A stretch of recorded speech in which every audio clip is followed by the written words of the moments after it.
Now we'll show you the new schedule aggregate implementation in our application. In the refactored solution, we've renamed the folder so that now it's Schedule Aggregate. This folder only includes schedule and appointment, as well as related guards and specifications. In larger applications, it can help to organize your domain model by grouping everything related to a particular aggregate in its folder. Looking at the Schedule Aggregates code, you can see that it inherits from our common base entity type and uses a GUID for its ID key, just like appointment. This lets us set the key ourselves, rather than relying on a database to do it for us. The class is also marked as an aggregate root with an interface. In the next module, you'll see how we use that to protect the integrity of our aggregates. Right, we'll see how that works when we look at our repository and specification implementations. Next, the schedules constructor just takes in its ID, its date range, and its associated clinic ID. In our sample, the clinic ID is always hard-coded, but in a real application, there might be several clinics using the same software, and they would each have their own IDs. The constructor is responsible for ensuring that the incoming values are valid, so that it's always created in a consistent state. Schedule has just a few properties. There is the clinic ID, the associated set of appointments, and the date range. We're careful to only expose a read-only IEnumerable of appointments because our aggregate must encapsulate its internal state. We don't want other parts of our application to add or delete appointments without going through the schedule's explicit methods designed for this purpose. Also, the date range isn't persisted, since it can vary with any given instantiation of the schedule. Yeah, and for performance reasons, you wouldn't really want to load the schedule aggregate with every appointment that had ever been made included in it. By using a property like this, we make it clear to the rest of the domain what set of dates this instance of the aggregate holds. The actual population of the appointments that match this range is left as a responsibility of the specification and repository classes that are used to retrieve the schedule from the database. Yes, and the configuration of the aggregate's persistent details is done in the infrastructure project's data config folder. This is where every entity's EF core specific mappings and configuration is performed, which keeps these details out of our domain model. You can see here that we're also letting EF core know that we don't want the database to supply an ID when we create a new schedule. We've marked that property as value generated never. Getting back to the schedule, let's have a look at its methods. The first method is for adding new appointments. Our design forces all new appointments to come through this method, so we don't have to have duplicate behavior anywhere else in the application to take care of whatever should happen when a new appointment is added. It's all right here in one place, easy to understand and easy to test. The method validates the inputs to ensure we're not adding bad data to our aggregate, and then it adds the appointment. When a new appointment is added, the schedule is responsible for marking any appointments that might be conflicting. It's the right place for this behavior to live, since the schedule knows about all the appointments and knows anytime appointments are added or removed. After marking any conflicts, an appointment scheduled event is added to the aggregate's event collection. We'll see how this works in the module on domain events. The delete appointment method is similar. After deleting an appointment, the schedule needs to once more mark any appointments that might be conflicting. There's also a to-do comment here. These are left as exercises for you to learn more about how to work with the patterns introduced in this course. You'll find a number of to-do exercises scattered throughout the sample. We hope you'll take some time to download the code, run it locally, and try implementing some of the to-do tasks using the existing functionality as a guide. There are a couple more in the mark conflicting appointments method, which, remember, was originally on the appointment type when we started out with that as its own aggregate. This method is responsible for detecting and marking appointments that might conflict.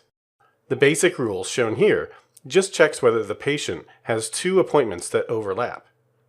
If any such appointments are found, they are updated to set their conflicting property to true. Then, the current appointments property is set based on whether there are any other appointments that conflict with it. This is an important part of the business logic for this application, and it's encapsulated right in our schedule aggregate. In a lot of data-driven applications, This kind of logic might be in a stored procedure, or perhaps just implemented in the user interface. But in a domain-driven application, we want these rules to be explicit and defined in our domain model. The last method on schedule provides a hook for its appointments to use to notify it when changes are made to one of them. Because we don't have navigation properties from appointment back to schedule, we can't directly call methods on the aggregate root from appointment methods. There are a few different patterns you can use to accomplish this task. For this sample, we chose this one because it's simple and easy to follow. This handler simply calls mark conflicting appointments, but it's exposed as its own separate method because it could do other things as well, and we don't want to expose the internal behavior of the schedule to the rest of the app. To see how it's used, let's look at the appointment class's updateStartTime method. When the application needs to update the start time for an appointment, it will call this method. Because appointment is part of a scheduling aggregate, we know the app will already have loaded the schedule before calling this method. So the second parameter in the method asks for the handler on the schedule that will be called. The call to update the schedule is made after updating the time range property on the appointment. So when mark conflicting appointments is called, it will use the new value for the time range. There are a lot of other ways you can set up this communication, using C# events, static domain events, or some kind of double dispatch approach. They all have trade-offs, and when you need to do this in your apps, you should choose the one that works best for your app and your team. Let's see the final result in the application. This change to our model of adding in a schedule aggregate made a big difference to how the domain model is organized.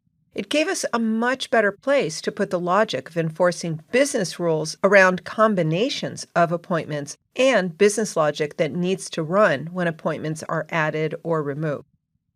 Right. Without the schedule, we would have had to use a domain service or something to add behavior around the newly added or removed appointments. But with this design, we can go into the schedule, add a new appointment for Rosie, and then add another one. And you can see the notifications being triggered by the events, as well as the red outline representing the conflict in these two appointments. Not only is our domain model clean and easy to test, but even more important, it actually works. And notice that as we move one of those conflicting appointments to another spot, the red alerts disappear. Good job, Steve. I am so grateful that you let me off the hook for working on the front end of this application. You know I'm more of a back-end developer. So let's step back a moment and review some of the things we've just learned about designing aggregates. First of all, aggregates exist to reduce complexity.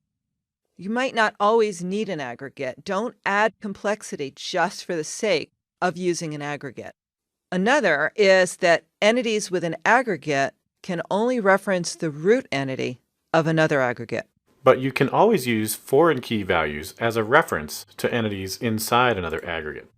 It's perfectly okay to use this, and it'll avoid the need for, when you go to save that aggregate, for it to cascade its persistence into other aggregates. If you find you're needing to use a lot of foreign key references to aggregate children often, you may need to reconsider the design of your aggregate in your domain model. Another pointer was don't be afraid to have an aggregate of one.